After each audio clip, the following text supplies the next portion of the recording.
넌 못 주워준 초코파이 드셔보셨습니까? 나의 검은 당신의 것이오. 패스 파이터. 굿데이 패스타인들. 자, 오늘 여러분들과 먹어볼 음식은 초코파이인데요. 새로 나왔어요. 귀여운 찰 초코파이. 인절미 맛이네요. 제가 또 인절미 되게 좋아하거든요. 한번 먹어보도록 하겠습니다.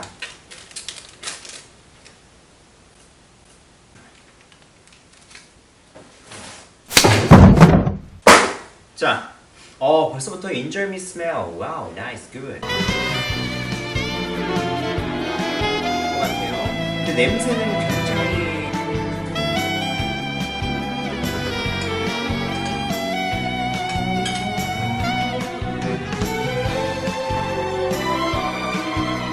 인절미 초코파이.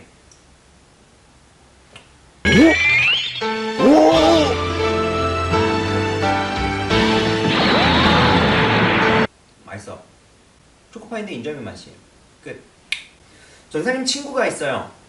전사님 고등학교 때 만난 고등학교 친구가 있는데 지금도 친하게 지냅니다. 이 친구가 공부도 잘하고 특히 영어를 잘했어요. 공부도 잘하고 왜 얼굴이 잘생겼어요. 일단 뭐 끼리끼리 논다 그러니까 뭐 전사님 친구면은 뭐 안 봐도 뻔하지. 잘생겼을 거 아니에요. 그쵸? 이 뭔 개소리야? 이 친구가 어느 정도로 괜찮은 친구였냐면은 전사님네 어머니가 그 친구를 보면서 이렇게 얘기했어요. 땡땡이는 나중에 사위 삼고 싶다라고 얘기할 정도로 네, 이 친구는 괜찮은 친구였습니다. 고등학교 시절이 끝나고 대학에 진학을 합니다. 대학에 진학을 하는데 이 친구가 영어를 잘했잖아요. 그 영어랑 관련된 학과를 갔어요. 아메리칸 스타일이 이렇게 뿜뿜 뿜어져 나오는 그런 학과로 진학을 했습니다. 아니 근데 이 친구가 점점 멋있어지는 거예요. 대학을 가더니 멋이라는 것에 눈을 떴어요. 뭐 원래 멋있긴 했는데 더 멋있어지고 있어요. 그냥 막 일단 머리부터가 이제 머리를 딱 기르면서 파마를 해가지고 빡 넘기는데 아주 섹시하더라고요. 그리고 뭐 바지는 코팅진에다가 신발은 닥터 마틴 신고 그리고 닥터 마틴 8호를 신었어요. 그리고 라이더 자켓 그리고 나서 딱 나타나는데 와우 그냥 간지라고 하죠. 간지가 그냥 빵 터져 나오는 거예요. 그리고 어느 날은 봤는데 이 친구가 귀를 뚫었어요. 귀를 뚫어가지고 여기부터 해가지고 철렁철렁 하고 다니는데 뭐 전도사님은 이제 바로 신학과로 진학을 해서 이제 수도원 생활을 했거든요. 그런데 이렇게 멋있게 입고 귀 뚫고 이렇게 딱 나오는 걸 보니까 멋있더라고요. 좀 부럽기도 하고. 이 친구가 이제 오토바이를 사가지고 타고 다니더라고요. 뒤에 여자 태우고. 부럽더라고요. 멋있어요. 오토바이에서 막 내리면서 헬멧 쫙 벗으면 막 내려요. 네. 멋있어요. 그러더니 어느 날부터 담배를 피기 시작합니다. 그 친구들과 어울리면서 담배를 피고 술집을 드나들기 시작해요. 친구들하고 밤마다 술 마시고 오토방구 타고 뒤에 여자 태우고 다니고. 이 친구를 만나서 이제 제가 물어봤습니다. 야, 요즘 교회는 다니냐? 라고 물어봤더니 이 친구 아니 안 다녀 라고 대답을 하더라고요. 왜 안 다녀? 라고 물어보니까 이러고 교회를 못 간다라는 겁니다. 자기 귀도 뚫었고 옷 입는 스타일도 그렇고 담배 냄새도 좀 나는 것 같고 또 금요일 저녁엔 친구들하고 술 마셨는데 뭔가 그 숙취도 제대로 되지 않은 것 같은 그런 모습으로 교회를 가면 교회 어른들이 좋지 않게 본다는 겁니다. 이상하게 쳐다본대요.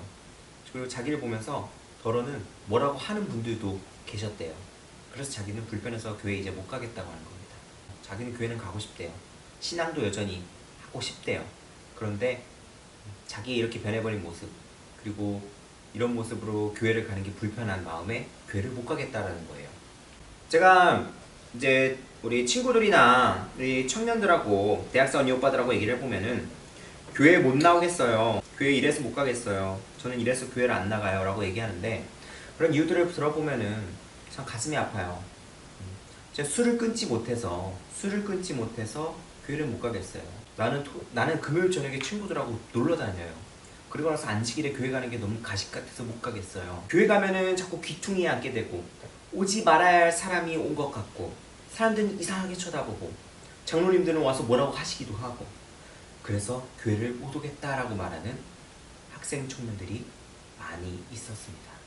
혹시라도 남들이 모르는 죄를 가지고 있어서 남들이 보기에 하나님이 보시기에 악할 것 같은 부족한 것 같은 내 모습 때문에 교회 가기가 꺼려지거나 교회에 들어가는 것이 망설여지는 그런 때가 있나요? 다윗도 그러한 감정을 느꼈습니다. 다윗은 사울의 눈을 피해서 도망다니고 있었습니다. 사울은 다윗을 죽이려고 했었어요. 다윗은 도망갑니다. 사울은 다윗을 6번이나 죽이려고 했습니다. 항상 그 위기를 이렇게 저렇게 이렇게 피한 다음에 깨닫습니다. 아, 사울 왕이 날 정말 싫어하는구나. 나를 죽이려고 하는구나. 그래서 그렇게 정들었던 궁전을 떠나게 됩니다. 도망길에 나서요. 오늘 우리가 함께 살펴볼 역사는 다윗의 그 도망길에 일어난 일입니다. 궁전에 빠져나왔지만 다윗은 어디로 갈지 몰랐습니다. 정말 막막했죠. 어디로 가야 할지 막막했어요. 베들레헴으로 돌아가면은 자신들의 가족이 있는데 왕이 와서 그 가족까지도 해코지할까봐 베들레헴으로 돌아갈 수는 없었습니다. 그렇다고 적국으로 들어갈 수도 없었어요. 적국이니까요. 그래서 다윗이 찾아간 곳은 바로 교회였습니다. 다윗은 교회로 숨어 들어갑니다. 사무엘상 21장 1절 말씀입니다. 다윗이 노베 가서 제사장 아히멜렉에게 이르니. 노비라는 곳이 성경에 자세히는 나와 있지 않지만 노베 위치는 예루살렘에서 고작 4km 떨어진 아나돗이라는 곳과 그 예루살렘 사이에 있는 작은 언덕배기쯤에 있는 제사장 마을이었습니다. 이 사울왕의 눈을 피해서 은신처를 찾아 이 작은 마을 노브로 숨어 들어갔습니다. 이 제사장은 아히멜렉은 다윗을 보고 겁을 냅니다. 다윗이 노베 가서 제사장 아히멜렉에 이르니 아히멜렉이 떨며 다윗을 영접하여 그에게 이르되 어찌하여 내가 홀로 있고 함께하는 자가 아무도 없느냐 하니. 그리고 다윗은 여기서 거짓말을 합니다.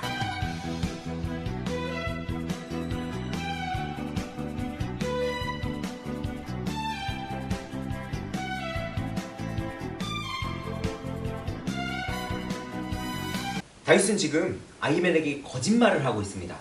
지금 왕의 명령으로 비밀임무를 수행하고 있습니다. 내 부하들도 곧 접선지에서 만날 것이에요.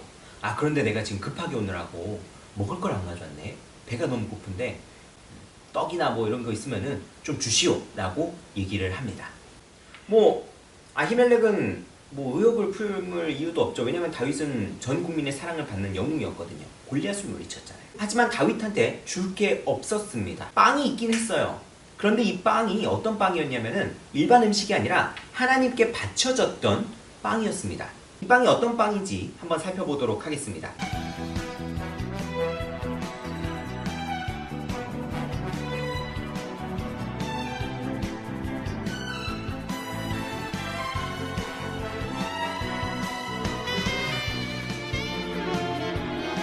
안식일마다 제사장은 하나님께 바치는 제물로 밀가루빵 12덩이를 제단에 올렸었습니다. 그렇게 일주일 동안 단상에 두었다가 새로운 빵을 올린 다음에 그것을 거두어 먹었습니다. 근데 이 빵은 제사장만 먹을 수 있었어요. 방금 보신 레위기의 법대로 제사장만 먹을 수 있도록 법이 정해져 있었습니다. 하나님께서 주신 규례였어요.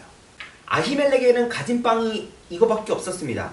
가진 빵은 이 빵밖에 없었어요. 근데 이 빵은 하나님의 말씀대로 제사장만 먹을 수 있는 빵이었습니다. 여기서 아히멜렉은 고민에 빠집니다.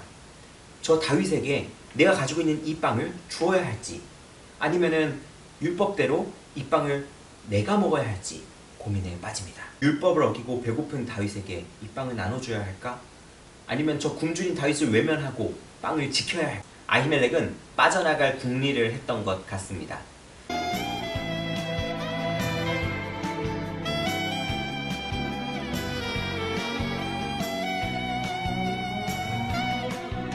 아히멜렉은 다윗의 행실에 하자가 있는지 없는지를 알아보려고 했던 것 같습니다. 이때 다윗의 모습은 마치 제사장의 어깨에 팔을 켜얹고 에이 제사장님 하면서 이렇게 구워 삶고 있는 듯한 그런 모습으로 보여집니다.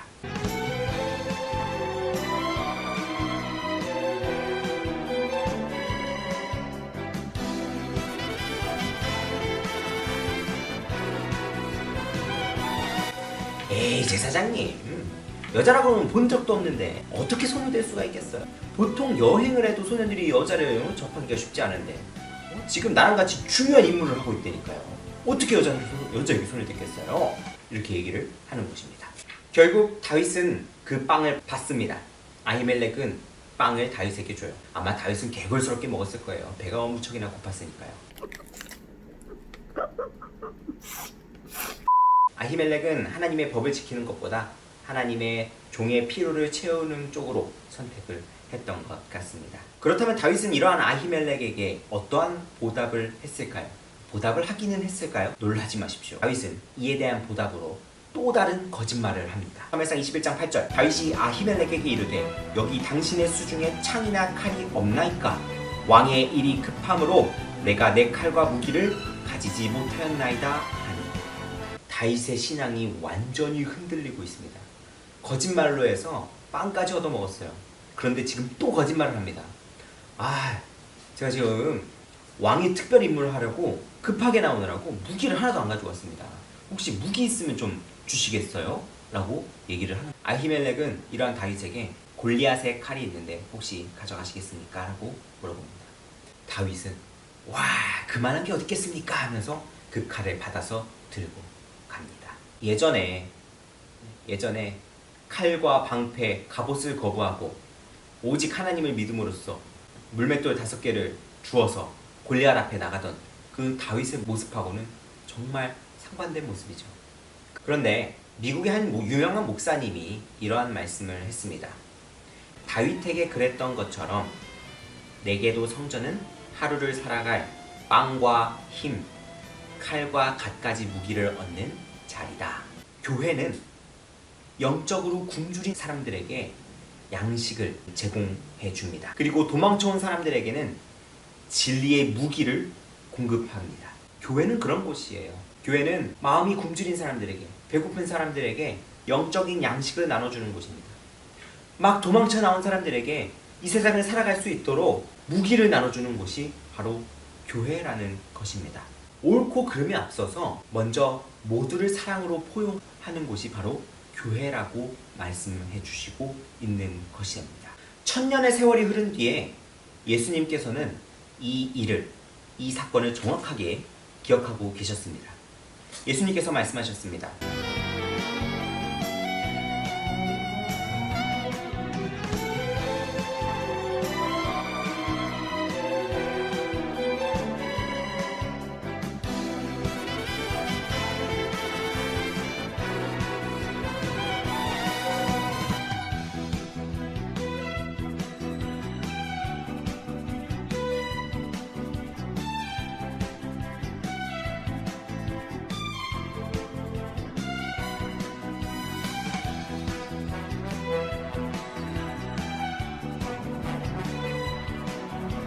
예수님께서는 아히멜렉이 한 선택이 옳은 선택이라고 말씀하셨습니다. 교회는 이런 곳이다 라고 말씀을 하십니다.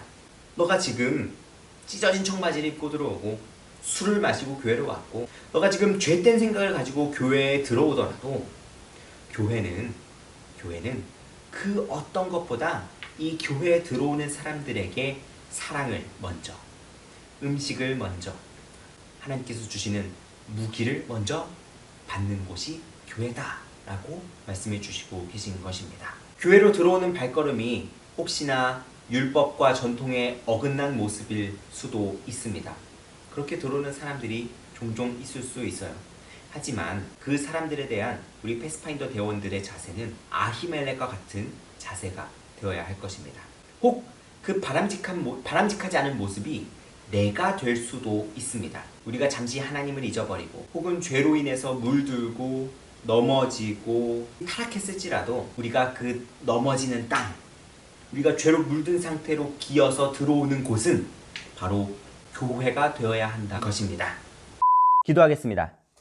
하늘에 계신 하나님 아버지, 깨끗하지 못한 의복과 깨끗하지 못한 몸과 깨끗하지 못한 마음으로 이 성전에 들어오지만 우리의 주린 심령을 채워주시는 그 사랑에 감사합니다. 세상과 싸워 이길 수 있도록 성령을 가득 채워주시는 그 은혜에 감사합니다. 넘어지지 않게 도와주시옵소서. 우리가 혹시라도 넘어지더라도 그곳이 예수님의 품 안이 될 수 있도록 이끌어 주시옵소서. 넘어질 때 비틀거리면서 그 마음을 붙잡고 교회에 들어오는 이들에게 예수 그리스도의 사랑을 나타낼 수 있도록 우리 패스파인더 대원들의 믿음을 키워 주시옵소서. 한없는 사랑을 주시는 예수 그리스도의 이름으로 간절히 기도드립니다. 아멘. 감사합니다. 바이바이.